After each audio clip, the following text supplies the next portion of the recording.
Hey, Tom, you ever been to Tilsonburg? Tilsonburg? My back still aches when I hear that word. In this lecture, we're going to talk about environmentally friendly production practices that can reduce nitrous oxide emissions from cropping systems. Now remember what I said, that environmentally production practices are those that resolve environmental problems. Are not done with the aim of increasing yield or increasing revenue or profit. So let's start at the beginning here. What is nitrous oxide and why is it a problem? So nitrous oxide is an odorless gas.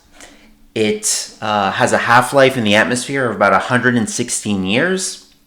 It's an ozone-depleting substance and a greenhouse gas. That's 300 times more warming potential than carbon dioxide. So a molecule of N2O, 300 times more powerful than CO2.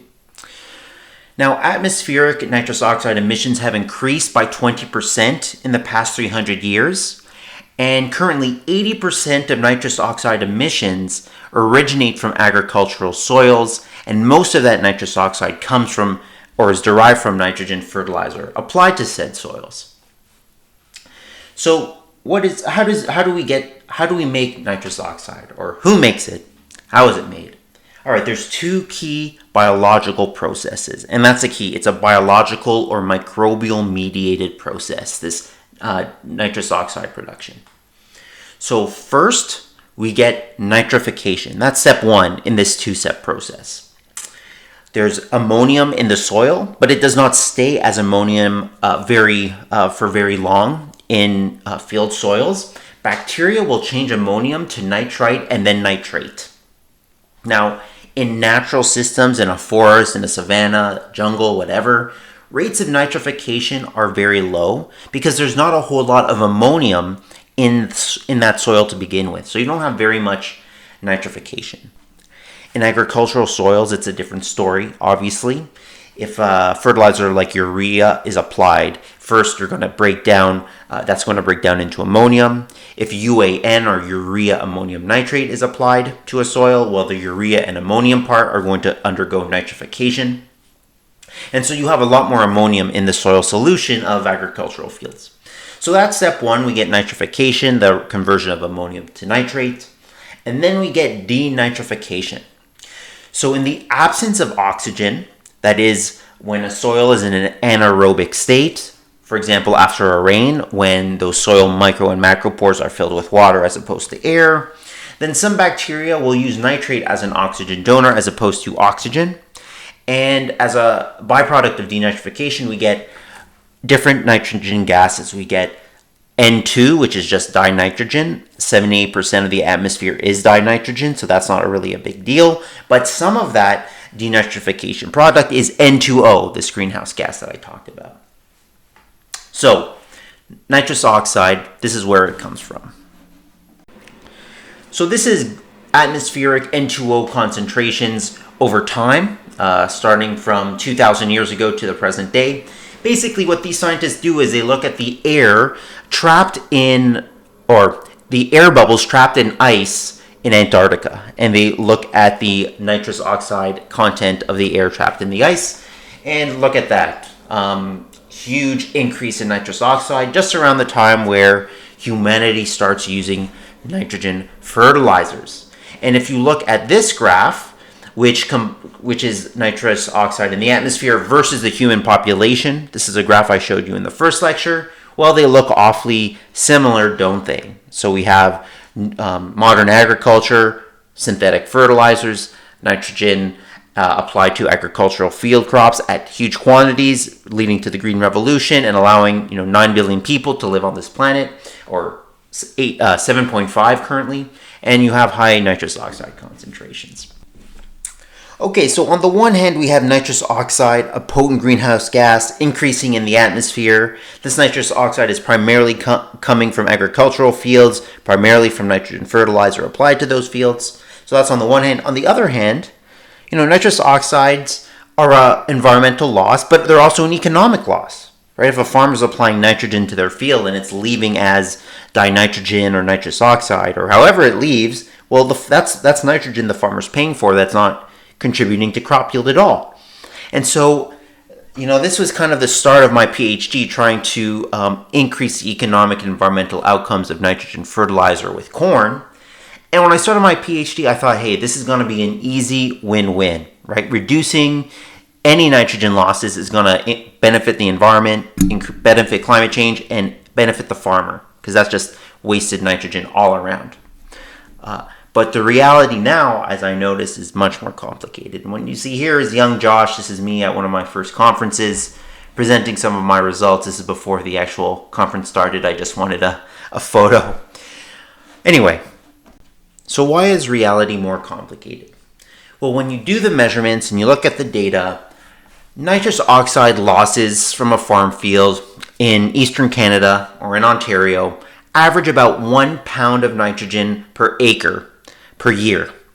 And that's in cereal crops. In a legume that doesn't receive any end fertilizer like soybean, it's about 0.5 pound of nitrogen per acre. And ultimately, at these levels of losses, nitrous oxide emissions or losses are a rounding error. I mean, there's no huge economic reason to reduce N2O emissions because there's such a small proportion of the nitrogen fertilizer that's being applied in most cases. Right? 1 pound of nitrogen is a real rounding error. The fact is that other avenues of nitrogen loss, be that leaching, denitrification, and volatilization, are normally much larger loss pathways. So in terms of the economic incentives, farmers have a much stronger reason to reduce leaching, denitrification, or volatilization as opposed to just reducing N2O emissions. So unfortunately, if you reduce leaching or volatilization, well, what are you really doing? You're increasing the concentration of ammonium or of nitrate in that soil, right? If that ammonium is in the soil as opposed to being volatilized as ammonia or as opposed to leaching down to the water table, well, there's just more nitrate in that soil solution that's vulnerable to N2O loss. And so there are some trade-offs here with nitrogen management. The exception is denitrification.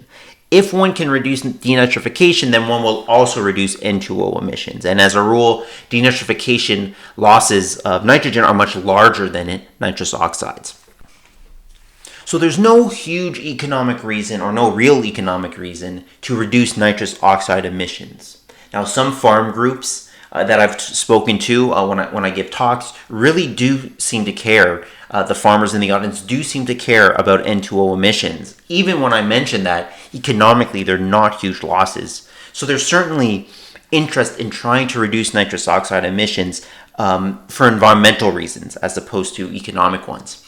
But there's now a new incentive for farmers to try to reduce, or not try, require them to reduce nitrous oxide emissions, which comes in a report from Environment Canada outlaying the efforts they're going to take to reduce greenhouse gas emissions. Of course, N2O is one of those.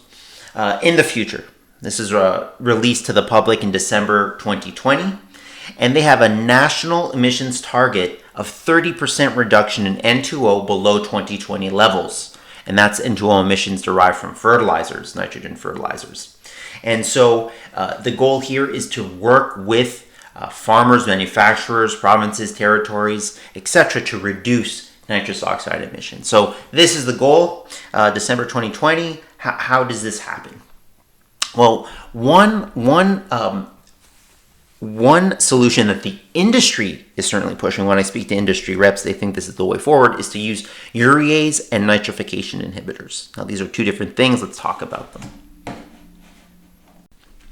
So urease inhibitors and nitrification inhibitors are what's called in the industry nitrogen stabilizer products, but they have two different modes of actions. They affect different loss pathways, and so they're not the same thing. You shouldn't confuse the two.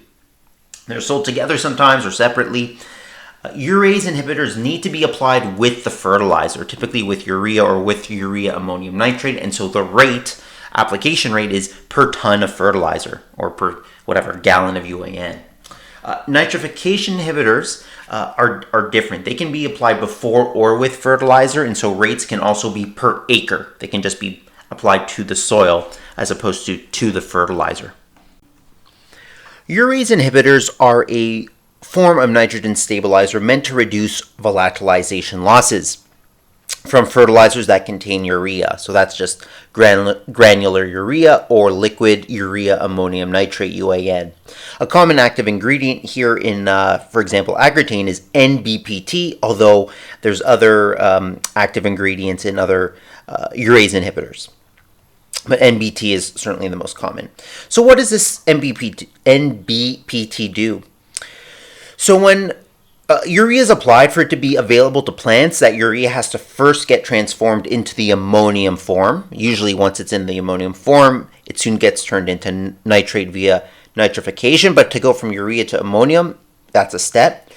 And the way it does that is by using, or that reaction rather, from urea to ammonium requires an enzyme in the soil called urease. Okay, it's ubiquitous in agricultural soils. It's very common. It's found naturally, so you don't need to do anything. There's urease in the soil to convert the urea to ammonium.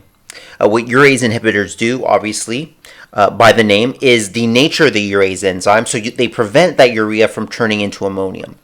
Now, why would you want to do that? Well, during that transformation from urea to ammonium, there's an intermediate step in this chemical reaction where that nitrogen is in the ammonia form. And ammonia can be either dissolved in liquid in the soil solution, or it can be in the gas form. And in the gas form, it's vulnerable to volatilization losses. Okay, so so there's a couple of ways to prevent volatilization losses. If urea or UAN, whatever, is incorporated or injected 2 inches or deeper into the soil, you're pretty much protected from most volatilization losses, right? 90% less volatilization losses if it's incorporated. You can get that down even further with the urease inhibitor. What it does is it slows the conversion of urea to ammonium, and by reducing the concentration of ammonium in the soil solution, you're reducing volatilization losses. Now, the other thing that farmers will do is spread urea or broadcast urea or UAN, stream it on the soil surface. And so it's non-incorporated. And when it's not-incorporated, it is very vulnerable to these volatilization losses. And so that's basically where you get the biggest bang for your buck with urease inhibitors. When that urease inhibitor is being applied to nitrogen, that's urea that's being broadcast or surface applied, surface streamed. There, what's going on is you're delaying that conversion of urea to ammonium, so you're reducing that intermediate step where you're getting ammonia vulnerable to loss. Urease inhibitors are good. They're effective for about 10 days post-application. And the idea there is you're giving yourself a window of about 10 days for rainfall to happen. So if you have urea or UAN that's streamed on the surface, close to the surface, and you get rainfall, well, that urea will dissolve and it'll go deeper into the soil profile where it will again be protected from volatilization losses. So the idea is with a urease inhibitor, you're kind of giving yourself a window of about 10 days where you can get hopefully rainfall that will bring that urea down deeper into the soil, protect it from volatilization. So nitrification inhibitors are the class of nitrogen stabilizers that can possibly reduce nitrous oxide emissions. Okay, they have nothing to do with urease or urease inhibitors. The active ingredients can be DCD or nitropyrin. The Pioneer, for example, is Entrench. That's the Pioneer product, but there's many other ones on the market. What they do is they block the nitrification step in that soil nitrogen cycle. So they block the conversion of ammonium to nitrate. So urea, if it's applied, it's converted to ammonium, but it stays there. It's not converted further to nitrate. And they do this by depressing the soil bacteria that are responsible for this nitrification. So in some countries, they're actually regulated as a pesticide because they're acting on soil bacteria. So these nitrification inhibitors, it's not a complete wipeout. They don't kill every single bacteria that does nitrification. They reduce the population of these bacteria. And so what you get is a delay in nitrification with an application of a nitrification inhibitor. So essentially you're delaying the nitrification, but you're not eliminating it completely.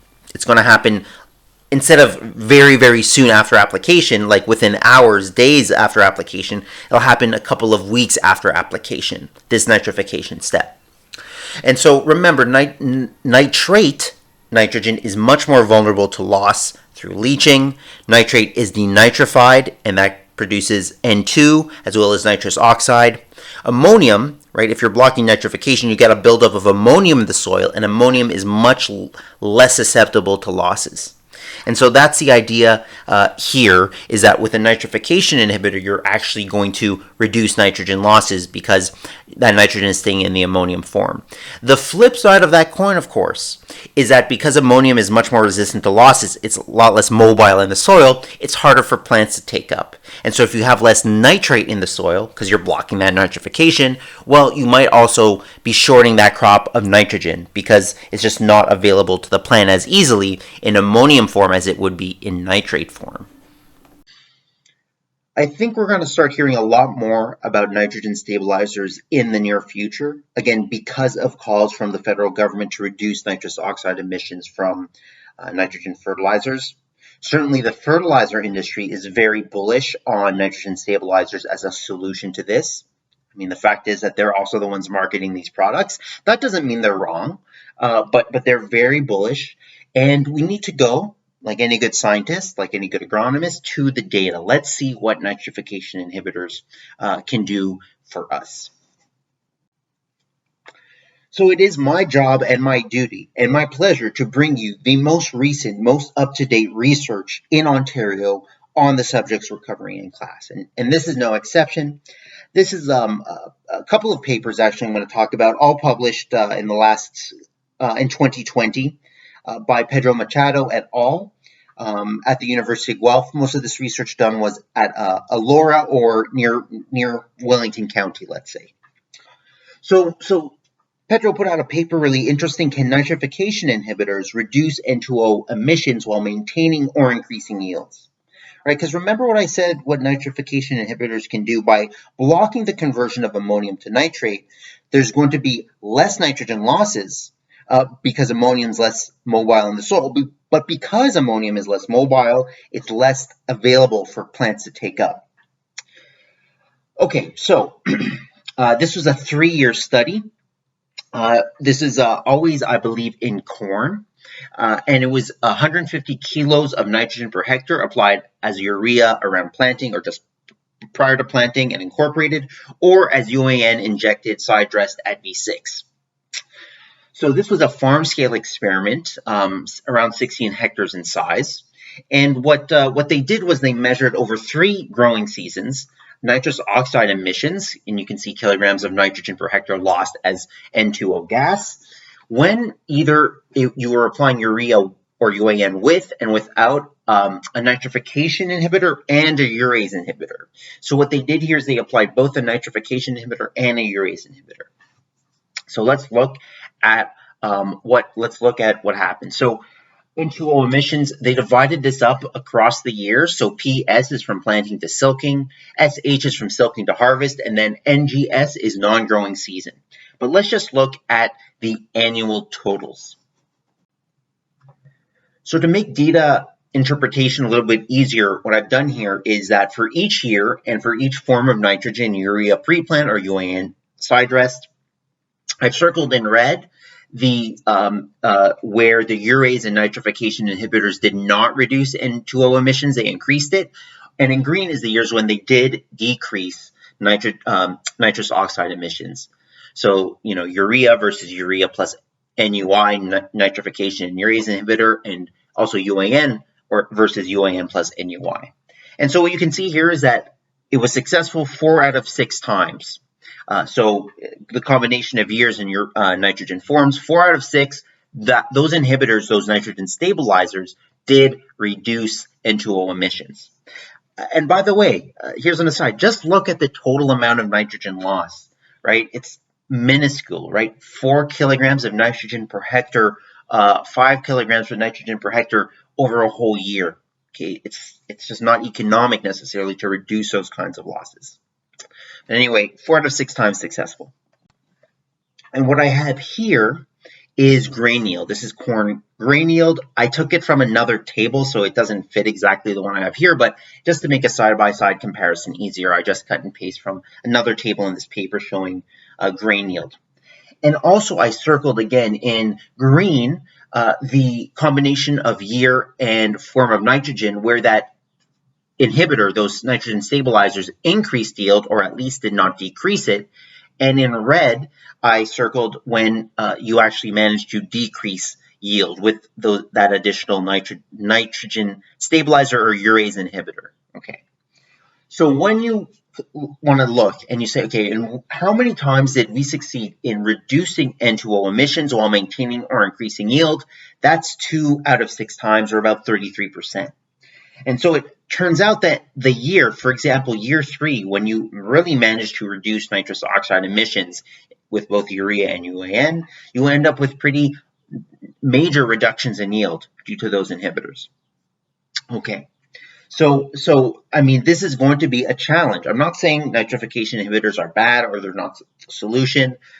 This is early days. There's still a lot of work on how to optimize these inhibitors, and that's what I'm working with actually Pedro now, trying to figure out in terms of nitrogen timing to make the best use of inhibitors.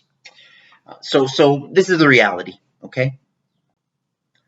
So why do we get inconsistent results with nitrification inhibitors? Why don't they just work 10 times out of 10, reducing nitrous oxide emissions?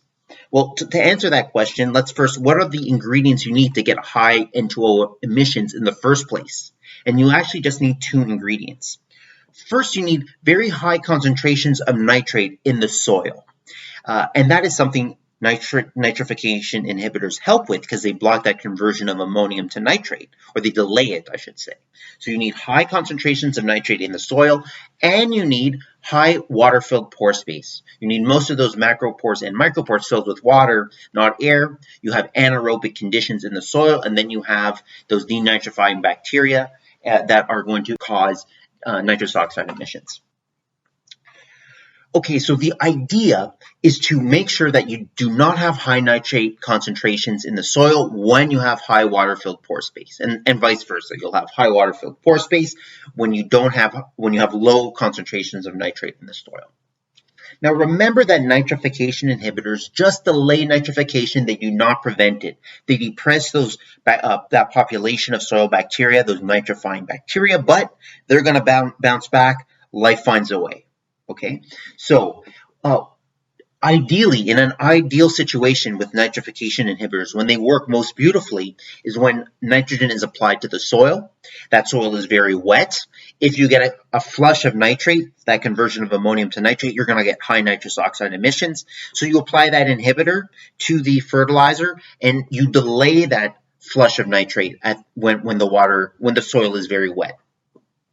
As the soil dries, the nitrification inhibitor is going to be less and less effective. Those bacterial populations bounce back, and you will get that flush of nitrate concentrations in the soil when the soil is a bit drier.